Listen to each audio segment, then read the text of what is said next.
Now, with the distribution of the COVID vaccine underway, the next challenge becomes how to make people feel more comfortable with returning to offices and other places. It's where air purifiers could come into play. And the reason why my next guest is seeking emergency approval from the FDA to help fight the pandemic. For more, I'm joined by Urso. He's the chairman and CEO of ActivePure Technologies.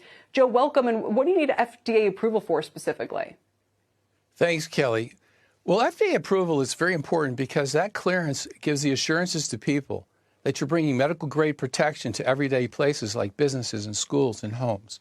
And in fact, Kelly, we already have it with our Aeris Medical Guardian, where we demonstrated enormous kill rates against RNA viruses and other pathogens. And we're now bringing it to the FDA to approve us for our specific tests on the SARS-CoV-2 virus, both in the air and on surfaces.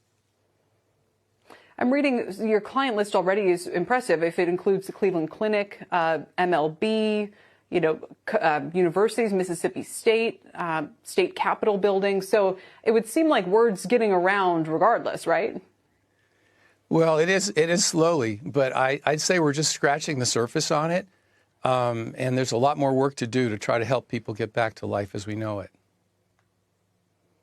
What specifically does your air filter do? So for those of us who are concerned about going back into a restaurant, is it the kind of peace of mind where I say, okay, well, I'm okay going into a restaurant that has an air purifier in it, but I'm not with one that doesn't, for example. Is it that kind of get out of jail free card, or does it not quite, make things perfectly safe? I'm sure nothing can. Well, let's say this, it complements other solutions but in a material way. We recently got our test results back from the University of Texas Medical Lab, where we killed 99.9%, more than that actually, of the SARS-CoV-2 virus that was nebulized at over 10 million particles per milliliter.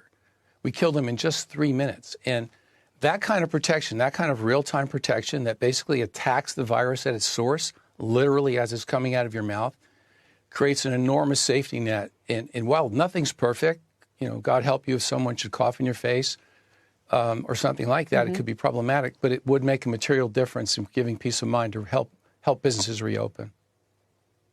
But do you think if this were widely deployed, that would actually go a long way towards getting us back to normal, no matter what's happening with vaccines and so forth?